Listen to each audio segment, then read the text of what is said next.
Good afternoon, St. Francis community. It is Kevin here once again with your thought of the week. Today it's just me. Next week we'll have some teenagers again to partner with me and have some great in-depth youthful conversations. But today I wanted to talk about a couple things that the Pope has been bringing up about what we can do during this time.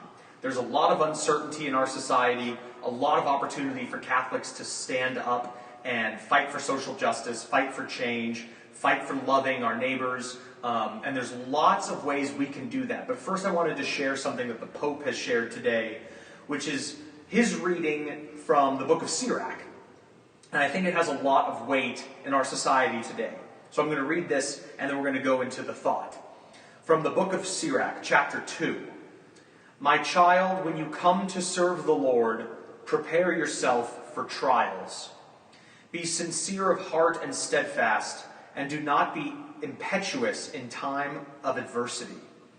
Cling to him, do not leave him, that you may prosper in your last days. Accept whatever happens to you in periods of humiliation. Be patient. For in fire gold is tested, and the chosen in the crucible of humiliation. Trust in God, and he will help you. Make your ways straight and hope in him. You that fear the Lord, wait for his mercy. Do not stray lest you fall.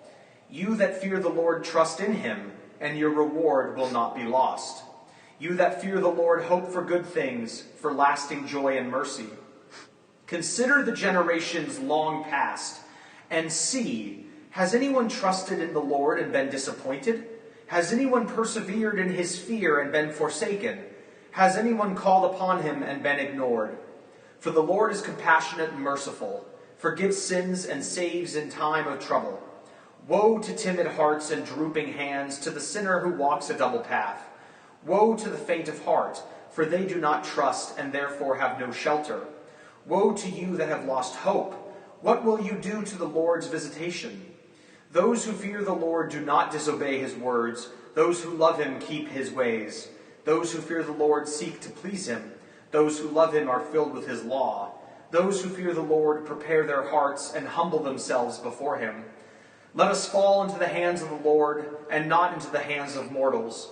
For equal to his majesty is his mercy, and equal to his name are his works.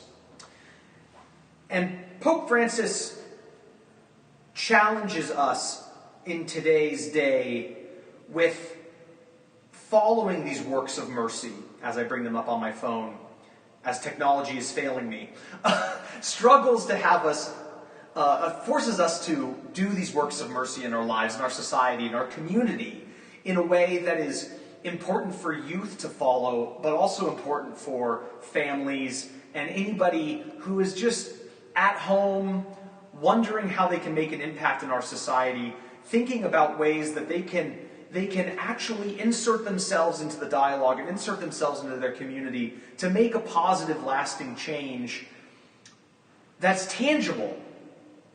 There are thousands of people here in Burien, in King County, in Washington, that are struggling, that have lost their jobs, that have no money, that are going hungry, that are homeless, that we, every day, can work to help alleviate some of that pain and sorrow, to bring the love of God, to bring God's message to the world through our works, through the works of mercy. And if my phone is properly functioning now, here we go. So some of the other things that Pope Francis talked about today were ways to incorporate those works of mercy. Feeding the hungry. Like I said, hundreds, if not thousands of people in our communities are going hungry right now. Go to your local food bank, the Highline Area Food Bank, the White Center Food Bank. Donate, give some amount of money. Go shopping for them and bring goods to them because they are feeding people in our community who have nothing. Give drink to the thirsty. Make an effort to not waste your water. Donate some money to an international organization digging wells in places that don't have access to clean or running water. These are all tangible things we can do to help those communities that are entirely impacted by COVID. Shelter the homeless. We work with Transform Burien right now, St. Francis does, to help homeless people in our community. Donate to Transform Burien. Volunteer with us in July. It's possible. Even in COVID times, you can wear gloves, wear a mask, be socially distant to the point where you can still maintain that distancing in order to volunteer and help. Visit the sick. I can't imagine a better time to go give blood, to help the parish deliver Eucharist to those bedridden, support Father in his anointing of the sick, find out ways that we as a parish are helping those in our community who are sick from COVID. Because Burien has a lot of folks who are sick with COVID that need assistance. Visit the prisoners. Write letters to prisoners. Donate books to prisoners. There's tons of organizations that are assisting those in need right now, especially when prisons are a center of COVID spread. Bury the dead. We are in a major time of loss of life right now. If there's anything we can do, we can help with the funerals. We can help write cards to families who are experiencing the sadness from a loss from COVID. The parish has opportunities to help with this too. Contact Francis Davis, contact the front office, and we can help get you connected. Give alms to the poor.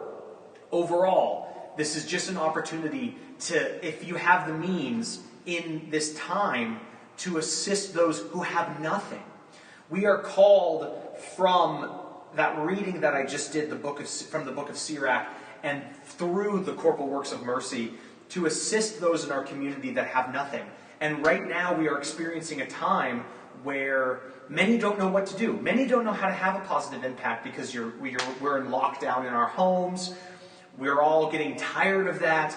But clearly there is an energy in our society to help make positive change. Not just during COVID, but to tackle some of those major racial injustices that we had a prayer service for here yesterday. Donating to these organizations, volunteering. This is a time where we have a national need for people to break out just from their own selves, to deliver food, to donate to a food bank, to help organizations with financial support, to tackle those difficult challenges in our society, where we are all called by God to exert from ourselves. There was one theologian that I read a few months ago who said, there's nothing greater in your life than to exert it to help others. Is that not what St. Francis did? Is that not what Jesus did? To exert ourselves to the point of exhaustion at the end of the day to help somebody else. Donating food. I keep repeating donating food, but it's so easy. You can go to the grocery store right now, and when you go buy a bag of groceries for yourself, and you know that you have the means to buy an additional grocery bag to take to a food bank, that is a wonderful thing for you to do to actually help a needy family in our community. Because they're here, they exist. There are people who are struggling in our community right now that we as Catholics can show a love for, especially during this pandemic. And I'm challenging us all to exert ourselves for that support of people, showing the love of God to those families struggling in our community. Donate to St. Vincent de Paul, our St. Vincent de Paul, who literally takes bags of groceries to front doors of folks.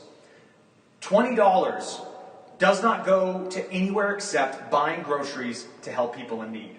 So think about what we're called to do by God, by what Pope Francis reminds us to do every day through the corporal works of mercy, through that reading of the book of Sirach, to emulate Christ in our everyday lives. As St. Francis did, as St. Anthony did, as as St. Teresa of Calcutta did, as many did in our time to help those less fortunate than us. So the thought of the week and the challenge of the week is to think about a way that you can help somebody else in your community right now. There's no greater need, there's no greater time than the present to do this. So thank you so much for this thought of the week. Thank you so much for being involved in your parish. Mass will be filmed today, and stay tuned for that, and stay tuned for other reflections of this week. And thank you so much. God bless you.